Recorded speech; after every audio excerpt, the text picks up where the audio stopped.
ये भाग प्रथम भारतीय संस्कृति के मूल तत्व में हम प्राचीन शिक्षा प्रणाली के बारे में बतला रहे थे। इसके अंतर्गत हम देखते हैं कि आर्यतर वर्णों को विद्या का क्या अधिकार था। वैदिक काल में आर्यतर जातियों में शिक्षा का अधिकार था अथवा नहीं, इस विषय में दोनों ही प्रकार के मत प्राप्त होते हैं। आर्यतर जातियों को विद्या अधिकार प्राप्त था। इसकी पुष्टि इससे होती है कि वैदिक काल में आर्यतर जातियों का आर्य भाषा और संस्कृति में निष्णात होकर वैदिक मंत्रों की रचना करने का उल्लेख प्राप्त होता है। उपनिषदों में वैरोचन नामक असुर को इंद्र के साथ ही प्रजापति द्वारा आचार्य बनाने की चर्चा मिलती है। शूद्रों की शिक्षा और उनकी ज्ञान समृद्धि का उल्लेख प्राचीन साहित्य में प्राय प्राप्त होता है।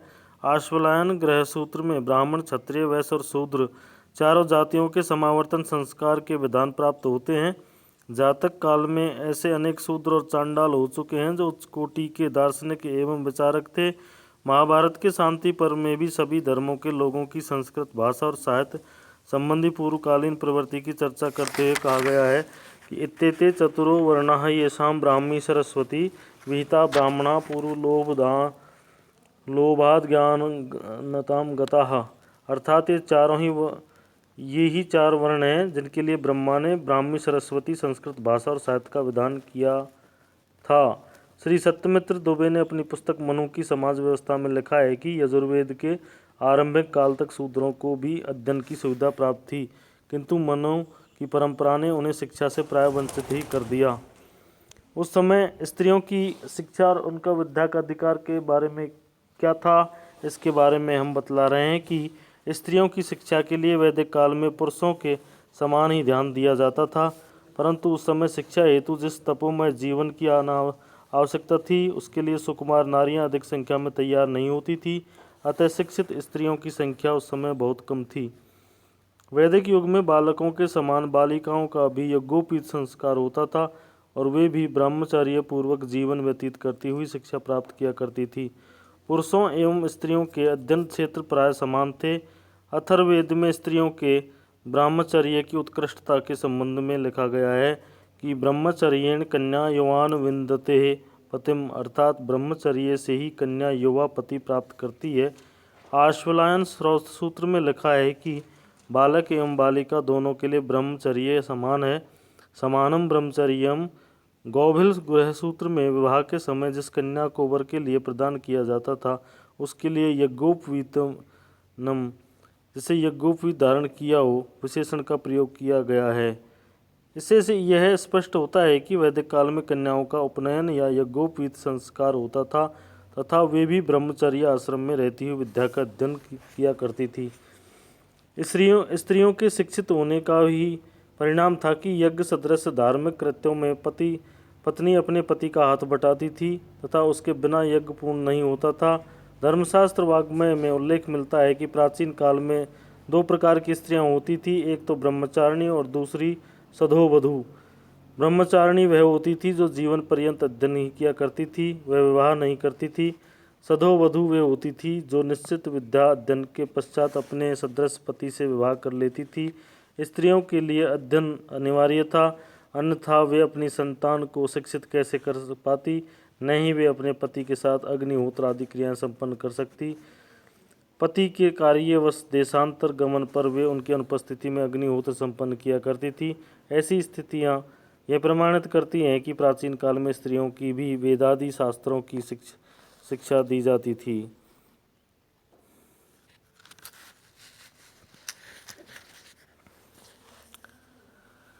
स्त्रियों को विशेष अधिकार प्राप्त था। इसकी पुष्टि इससे भी होती है कि अनेक स्त्रियां वेद मंत्रों की ऋषिकाएं भी थी। ऋग्वेद में अनेक ऋषिकाओं की ऋचाएं अथवा मंत्र प्राप्त होते हैं। इनमें से उल्लेखनीय है लोपामुद्रा, विश्ववारा, आत्रेयी, अपाला, काक्षीवती, घोषा, सिक्ता, विवस्वान पुत्री यमी, पुलोम पुत्री शची, कामगोत्रिया श्रद्धा आदि।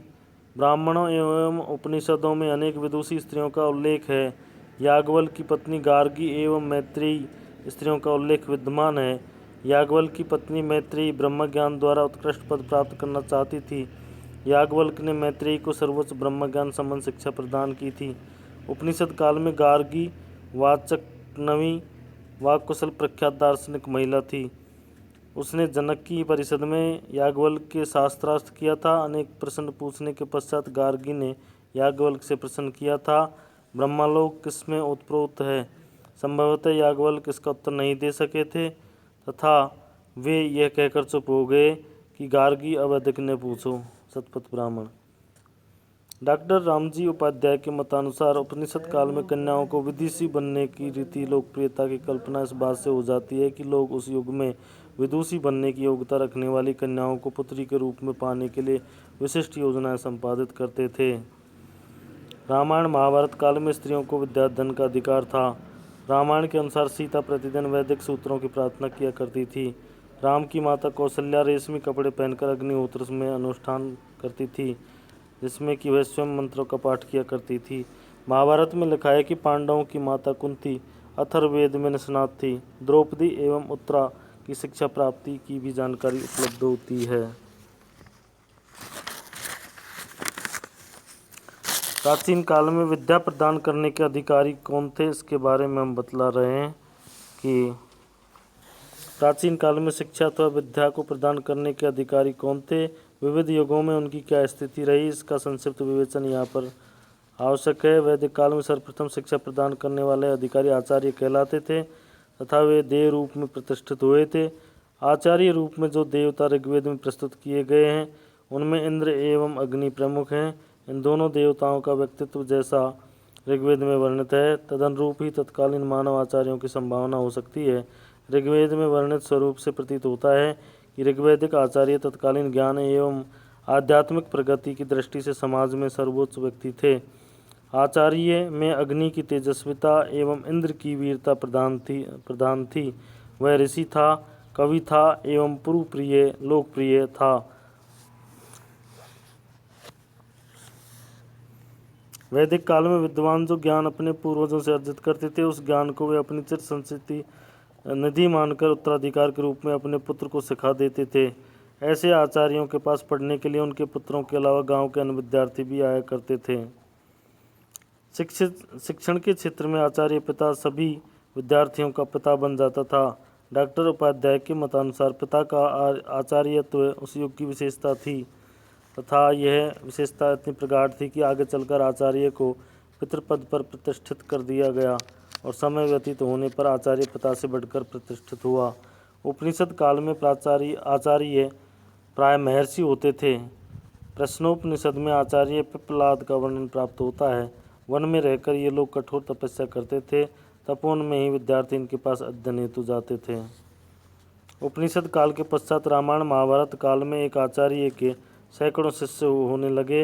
रामायण महाभारत में भरद्वाज, अगस्त्य, वशिष्ठ, वाल्मीकि, व्यास, द्रोण, परशुराम, अर्जुन आदि अनेक आचार्यों के व्यक्तित्व का वर्णन प्राप्त होता है।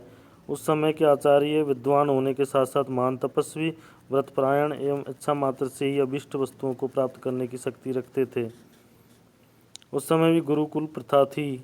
इतना अवश्य था कि कुछ राजा महाराजा आचार्यों के यहाँ वन में राजकुमारों को भेजने के स्थान पर अपने नगर के समीप ही आचार्यों को आश्रम स्थान प्रदान करते थे, जिससे राजकुमार उनके निकट ही शिक्षा ग्रहण करें।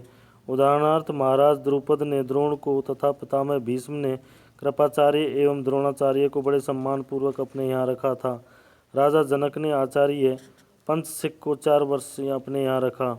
इस युग में गुरुओं का सम्मान पूर्वत था। राजकुमारों को शिक्षा देने के लिए जो आचार्य नियुक्त होते थे उनकी उपाधि महाभारत में कारणिक मिलती है। कारणिक अन्य विषयों के विद्वान होने के साथ साथ धर्म एवं शास्त्रों को भी कोविद होते थे। बौद्धायन गृहसूत्र में विद्वान ब्राह्मणों की 7 कोटियाँ बतलाई गई। ब्राह्मण जो उपनयन और ब्रह्मचर्य व्रत लेने के पश्चात वेद का थोड़ा बहुत अध्ययन करते थे। श्रोत्रिय जिसने एक वैदिक शाखा पूर्ण का अध्ययन किया था। अनुचान जिसने वेद के साथ उनके अंगों का भी अध्ययन किया। ऋषिकल्प जिसने कल्प ग्रंथों का लिखित अध्ययन किया। भ्रूण जिसने सूत्र एवं प्रवचन ग्रंथों का अध्ययन किया। ऋषि जिसने 4 वेदों का अध्ययन किया। देव जिसने इनसे भी अधिक प्रगति की। व्याकरण उद्भट विद्वान पाणिनि ने 4 प्रकार के अध्यापकों की चर्चा की है। आचार्य यह अध्यापक की सर्वोच्च पदवी थी। प्रवक्ता इसका पद आचार्य से नीचा था। प्रोक्त साहित्य की व्याख्या करने के कारण प्रवक्ता कहलाए। श्रोत्रिय, इनका कार्य वैदिक शाखा साहित्य को कंठस्थ करना एवं कराना था। अध्यापक, वह वैज्ञानिक अथवा लौकिक साहित्य का अध्ययन करता था। गुरु एवं शिष्य का संबंध प्राचीन काल में एक मध्य आदर्श संबंध, इनके मध्य आदर्श संबंध थे। उनमें परस्पर वैसे ही संबंध थे जैसे एक पिता और पुत्र में होते थे। धन्यवाद।